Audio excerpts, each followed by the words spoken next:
Famous story channel में आपका स्वागत है। आइए आज हम आपको सुनाते हैं गुरमीत बेदी की कहानी बुधवार का दिन। फोन की घंटी बजते ही उसने बड़ी अधीरता से रिसीवर उठाया, जैसे उसे पहले से ही मालूम था कि फोन किसका हो सकता है। सॉरी सर, आप इंतजार कर रहे होंगे, लेकिन मैं यहाँ काम से निजात नहीं पा सकी हूँ। आज आप शाम को कितने बजे तक ऑफिस में बैठते हैं? मैं 4:30 बजे तक पहुँच सकती हूँ, फोन पर कह रही थी।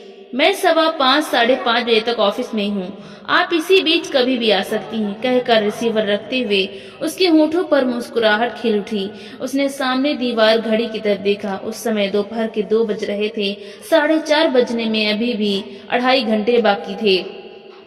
जिस जगह वो नौकरी करती थी उस जगह से उसके ऑफिस का पैदल रास्ता मुश्किल से 10 मिनट का था। अगर वो 4:30 बजे अपने ऑफिस से निकल पड़े तो ज्यादा 4:45 बजे तक यहाँ पहुंच सकती है। वो हिसाब किताब लगाने लगा। फिर उसने घंटी बजाकर चपरासी हेमराज को बुलाया और उसे 100 रुपए का नोट थमाते हुए कहा, देखो मुझसे कोई मिलने आ रहा है, तुम 4:30 बजे जाकर कोल्ड ड्रिंक ले आना और साथ ही बढ़िया से बिस्कुट भी। सर, कोल्ड ड्रिंक कौन सा लाऊं? उसने नोट हाथ में लेते हुए पूछा। पेप्सी लाना या फिर लिम्का? पीकर गले से धुआं भी तो निकलना चाहिए, वो उसे हिदायत देते हुए बोला। हेमराज के बाहर जाते ही कैशियर ने भीतर दस्तक दी। सर, मैंने सोमवार को नहीं आना है, आप इन बिलों पर हस्ताक्षर कर दें तो कश्मीरा सोमवार को पैसे ड्रॉ करवा लेगा। टैक्सी वालों की भी काफी पेमेंट देने को हो गई है, उनके फोन भी आने लगे हैं, कुछ पेमेंट आपकी भी है। कहते हुए उसने बिलों की फाइल उसके सामने रख दी। उसने आंखें मूंदकर बिलों पर हस्ताक्षर करने शुरू कर दिए। वो आज सारे काम जल्दी से निपटा लेना चाहता था ताकि 4:30 बजे के बाद वो पूरी तरह फुर्सत में हो और तब कोई फाइल उसके सामने न लाई जाए। इसी बीच टेलीफोन की घंटियां थोड़ी थोड़ी देर में घनघनाती रहीं। ज्यादातर फोन पत्रकारों के थे जो यह जानना चाह रहे थे कि आज कौन सा प्रेस नोट दे रहे हो। कुछ फोन फालतू किस्म के थे। कई फोन ऐसे भी आए जिसमें उसके हेलो कहते ही दूसरी तरफ से फोन काट दिया गया। उसे याद आया कि एक लड़की ने उसे कुछ दिन पहले कहा था कि वो सिर्फ उसकी आवाज सुनने के लिए ही फोन करती है। तब से उसे लगने लगा कि ऑफिस में आई हर ब्लैंक कॉल इसी लड़की की होती है। उस लड़की ने यह बात उसे इतनी साफ गोई से कैसे कह दी थी कि वो फोन पर सिर्फ उसकी आवाज ही सुनना चाहती है। इस सवाल को लेकर वो कई बार माथा पच्ची कर चुका था और आज वो फिर से इस सवाल के भंवर में नहीं उलझना चाहता था। आज उसे इंतजार था घड़ी की सुइयों के 4:30 बजे तक पहुंचने का। थोड़ी थोड़ी देर बाद उसकी निगाहें दीवार घड़ी की ओर उठ जाती। कहीं सेकंड का समय बताने वाली सुई की चाल आज धीमी तो नहीं पड़ गई। यह मगालता होते वो अपनी घड़ी से दीवार घड़ी के समय का मिलान करने लगता। दोनों में समय एक जैसा पाकर उसकी बेचैनी बढ़ जाती। जैसे ही दीवार घड़ी ने 4:30 बजे का समय दर्शाया, रिवॉल्विंग चेयर के सहारे घूमते हुए उसने अपने कमरे के प्रवेश द्वार की ओर पीठ कर ली और खिड़कियों का पर्दा पीछे सरकाकर सामने पगडंडी की ओर झांकने लगा। उसे इसी पगडंडी से होकर उसके ऑफिस आना था। 4:30 से 4:45 बजे के बीच वो कभी भी आ सकती है। यह हिसाब तो उसने पहले ही लगा लिया था, लेकिन जब समय से ऊपर हो गया तो उसकी अधीरता बढ़ने लगी। ठंडा ले आऊं सर? चपरासी ने जानना चाहा। अभी रुको, उसने पगडंडी की ओर ही निगाहें जमाए हुए कहा। चपरासी कमरे से बाहर लौट गया।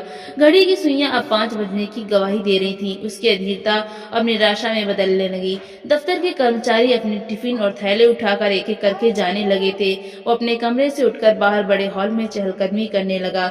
यहाँ से पगडंडी ही नहीं, पगडंडी से जुड़ी सड़क भी दिखती थी। उसकी निगाहें अब पगडंडी की बजाय सड़क पर उसे तलाशने लगी थीं।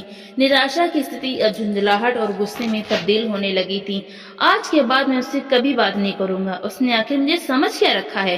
क्या मैं इसके इंतजार में यहीं रात भर बैठा रहूं? क्या वह जानबूझकर नहीं आई या फिर उसे याद ही नहीं रहा? सोचते सोचते वो गुस्से से उफनने लगा। 5:15 बजे वो हॉल से निकलकर फिर वो अपने कमरे में आ गया। कुर्सी पर बैठते उसे लगा कि घड़ी की सुइयां उसका मुंह चिढ़ा रही हैं। सहसा उसकी निगाह मेज पर रखे उन पन्नों पर पड़ी जिन्हें कुछ ही देर पहले स्टेनो टाइप करके रखी गई थी। साथ ही फ्लूइड की शीशी भी पड़ी थी। यह पन्ने उसकी कहानी के थे जिसे उसने आज ही पूरा किया था। वो यह कहानी उस लड़की को पढ़ाना चाहता था जिसे 4:30 बजे आना था, लेकिन वो नहीं आई थी। वो बार बार कहानी के पन्ने उलटने पलटने लगा। तभी पदचाप से कमरे का सन्नाटा टूटा और साथ ही इंतजार की डोर भी। गुस्सा, क्षोभ, निराशा, झंझलाहट न जाने किन कब्रों में जाकर गुम हो गई। वो सामने खड़ी मुस्कुरा रही थी। सॉरी सर, मैं लेट हो गई, बस काम ही इतना ज्यादा था। देर से आने की शर्मिंदगी भी उसके शब्दों में थी और सपाट बयानी भी। मुझे सचमुच बहुत गुस्सा आ रहा था आप पर। मुस्कुराते हुए वो सिर्फ इतना ही बोला। वो एकटक उसे देखती रही, लगा कमरे में हवा बहना भूल गई हो और समय ठिठक गया हो। कुछ देर संवादहीनता की सी स्थिति रही। उन चित्रों को देखने में मशगूल हो गई थी जिनमें प्रकृति के रंगों के बीच उसकी मुस्कुराहट के रंग भी थे। यह रंग शोक भी थे, चटक भी और चटकीले भी। कोई भी रंग फीका नहीं था, हर रंग में जिंदगी के सपने दर्ज थे। उसके चेहरे की तरफ देखता रहा, प्रकृति के रंग उसके चेहरे पर भी खिल उठे थे। उसे लगा पूरे कमरे में इन रंगों की रोशनी फैल गई है। इस रोशनी में भीनी भीनी महक भी थी। यह महक किस फूल की हो सकती है, वो सोचने लगा। हेमराज कोल्ड ड्रिंक रख गया था, साथ ही एक प्लेट में नमकीन बिस्कुट भी। लीजिए ठंडा। उसने संवादहीनता की स्थिति को तोड़ा। वो सिप करने लगी, बोली कुछ नहीं, कोई सवाल भी उसने नहीं पूछा। बड़ा आग्रह करने पर उसने दो एक बार एक नमकीन बिस्कुट उठाया। तीसरी बार प्लेट आगे बढ़ाने पर वो बोली, आप खुद तो खा नहीं रहे, मुझे ही खिलाए जा रहे हैं। वो झेप गया। दांतों से बिस्कुट कतरने की आवाज ही कमरे की खामोशी को तोड़ रही थी। मैं जिंदगी में बहुत कम लोगों से प्रभावित हुआ हूँ, लेकिन जिन्होंने मुझे प्रभावित किया है आप उनमें से एक हैं। आपकी प्रतिभा, आपकी सरलता, आपकी भावुकता का मैं कायल हो गया हूँ। आप मुझे खुली किताब की तरह लगती हैं। मैं दावे से कह सकता हूँ आपकी जिंदगी खुशियों से भरपूर रहेगी।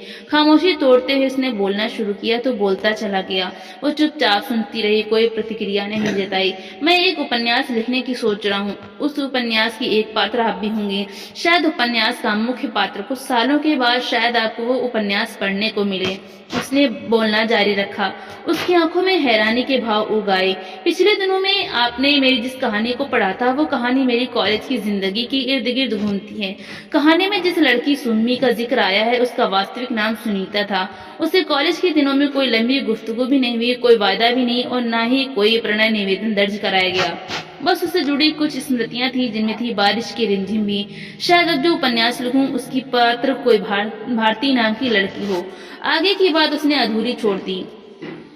उसकी आंखों में कल्पनाओं का झरना झरने लगा। इस झरने का संगीत उसने हवा में भी बजता महसूस किया। आप बोलती कुछ नहीं है, सिर्फ सुनती रहती हैं, क्या कोई सवाल नहीं है आपके पास? उसकी आंखों में झांकते हुए बोला, मैं बस सुनना ही चाहती हूँ, अच्छी श्रोता हूँ ना इसलिए। कहकर हंस दी। फिर भी कोई बात तो होनी चाहिए, उसने दलील दी। आज बुधवार है ना, और बुधवार मेरा लकी दिन है। मेरे ससुराल वाले मुझे देखने भी बुधवार को आए थे। मेरी सगाई भी बुधवार को ही हुई। इस बार मेरा जन्मदिन भी बुधवार को था। कहकर वो चुप हो गई। वो भी समझ नहीं पाया कि बातों का क्रम कैसे आगे बढ़ाएं। घड़ी की सुइयां शाम के 6:30 बजा रही थी। उसे आए हुए 1.25 घंटा बीत चुका था। अब चलना चाहिए, कहते उसने उसकी तरफ देखा। हाँ अब चलते हैं। उसने भी हामी भरी। गेट से बाहर निकलते समय उसने उससे मुखातिब होते हुए कहा, आप मेरे साथ चलना पसंद करेंगी या अकेले जाना चाहेंगी?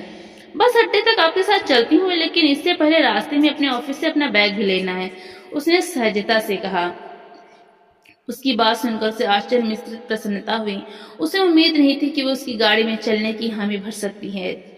वो सोच रहा था कि शायद वो विनम्रता से यह कहेगी कि सर आप चलिए, मुझे साथ ही मार्केट में कुछ खरीदारी भी करनी है, लेकिन उसने ऐसा बहाना नहीं बनाया। गाड़ी चलाते समय वो सोचने लगा कि वो महज शिष्टाचारवश उसके साथ चलने की हामी भर बैठी है या फिर संकोच से मना नहीं कर पाई। यह भी हो सकता है कि वो उसे सच्चे अर्थों में अपना दोस्त मानती हो, लेकिन दोस्त को तो सर नहीं कहा जाता। वो खुद से ही सवाल जवाब करने लगा।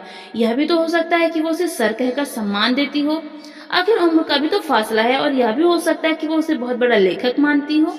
वो खुद से सवाल जवाब का सिलसिला जारी रखता है। उसे बस स्टैंड के पास ड्रॉप करने के बाद वो गाड़ी ड्राइव करते समय फिर से प्रश्नों के भंवर में उलझ जाता है। वो दफ्तर में उसके आने की बात सुनकर क्यों खिल उठा था? उसके आने में विलम्ब होने पर वो क्यों निराश हो गया? और क्यों वो निराशा गुस्से में तब्दील होने लगी थी? वो क्यों उस पर उपन्यास लिखना चाहता है? अगर लिखना ही चाहता है तो उसे पहले से क्यों बता दिया? वो उस पर आखिर क्या जाहिर करना चाहता है? प्रश्नों की इसी भंवर में चकरगिन्नी की तरह घूमते हुए वो कब घर पहुंच जाता है उसे पता ही नहीं चलता। प्रश्नों की खूंटी पर ही अपने कपड़े टांगता है और बिस्तर पर लेट जाता है। दीवार के हर कोने पर उसे प्रश्न टंगे दिखते हैं। क्या उसने सचमुच इस जिंदगी में एक ऐसा सच्चा दोस्त पा लिया है जिसकी उसे मुद्दत से तलाश थी? कहीं वो किसी बाहरी आकर्षण के सम्मोहन में तो नहीं बन गया? कहीं उसकी जिंदगी का कोई खाली कोना तो उसे कल्पनाओं के जंगल में नहीं ले जा रहा? कहीं वो अपने आप से साक्षात्कार तो नहीं कर रहा? दीवार पर हर सवाल उसे चमकता दिखाई देता है। उसके भीतर धुआं सा उठने लगता है। वो करवट बदलकर सिरहाना अपने सीने के नीचे रख लेता है। उसे लगता है कि उसकी सांसें धौंकनी की तरह चल रही हैं। पसीने की बूंदें उसे माथे पर छलक आती हैं। तभी फोन घनघनाता है। वो लपक कर रिसीवर उठा लेता है। सर, मैं रितु बोल रही हूँ। मेरे लिए बुधवार का दिन एक और खुशी की सौगात लेकर आया है। पिछले दिनों मैंने एक कहानी लिखी थी, वो लौटी नहीं, बल्कि उसकी स्वीकृति की चिट्ठी भिजवाई है संपादक ने।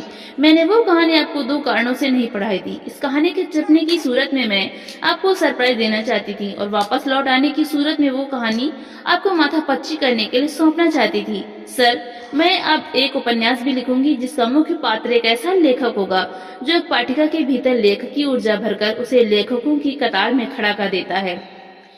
भावातिरेक में वो बोलती चली गई। और जो कहानी स्वीकृत हुई है उसकी विषय वस्तु क्या है? वो उत्सुकता से पूछता है। कुछ नहीं सर, बस कहानी यूं ही आगे बढ़ती जाती है। कहानी का अंत क्या है? उसे अधीर होते हुए पूछा। सर, आप हैरान हो जाएंगे, कहानी का अंत ऐसा है जैसे कहानी अभी शुरू हुई हो, कहकर वो खिलखिलाने लगती है। फोन पर कितनी ही देर उसकी हंसी गूंजती रहती है। हंसी की वो खनक फिर उसके कमरे में भी फैल जाती है। दीवारों पर उगे प्रश्न चिन्ह यूं गायब हो जाते हैं जैसे वे कभी उगे ही न हों। तो दोस्तों, आपको ये कहानी कैसी लगी? लाइक करें, ज्यादा से ज्यादा शेयर करें और कमेंट करके हमें जरूर बताएं। और इसी तरह की हिंदी साहित्य की कहानियां सुनने के लिए हमारे चैनल